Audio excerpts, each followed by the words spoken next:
Minister Narayan emphasized that the government was committed to the comprehensive development of all municipalities in the state through the Green Corporation initiative. During his visit to the NTR Nagar in Nellore city, he expressed concern about the need for the additional facilities in the parks and primary schools.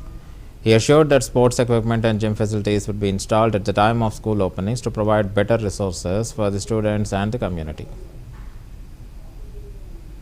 మన ఈరోజు వారే పర్సనల్గా ఏదో ఒక జిల్లాకు పోయి చేస్తున్నారు.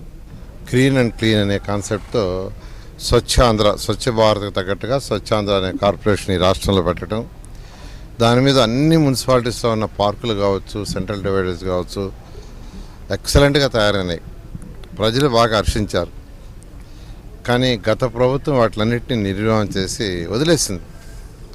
Example Nellore తీసుకుంటే, నెల్లూరులో ఉన్న ప్రతి సైట్ని ఒక పార్క్ చేసాం. ప్రతి పార్కుని యాక్చువల్గా చక్కగా డెవలప్ చేసాం. జిమ్ ఎక్విప్మెంట్ పెట్టాం, చిన్నపిల్లలకి పే ఎక్విప్మెంట్ పెట్టాం. కానీ గత ప్రభుత్వాన్ని మెయింటైన్ కూడా చేయలే. కొన్ని జైలు పోతే ఆ జిమ్ ఎక్విప్మెంట్కి కమిటీ ఉన్నారు. ఏమంటే సార్ అది పోయింది, పిల్లలు ఎక్కడ ఆడతారు, ఆడితే దెబ్బలు తగులుతాయని ఆడికి వచ్చిన తల్లిదండ్రులు కమ్ములు చుట్టారంట. అలాంటి పరిస్థితి. మళ్ళా ఈ ప్రభుత్వం రాగానే ముఖ్యమంత్రి గారు ప్రతి నెల 3వ శనివారం స్వచ్ఛాంధ్ర కార్యక్రమాన్ని ఈరోజు వారే పర్సనల్గా ఏదో ఒక జిల్లాకు పోయి చేస్తున్నారు.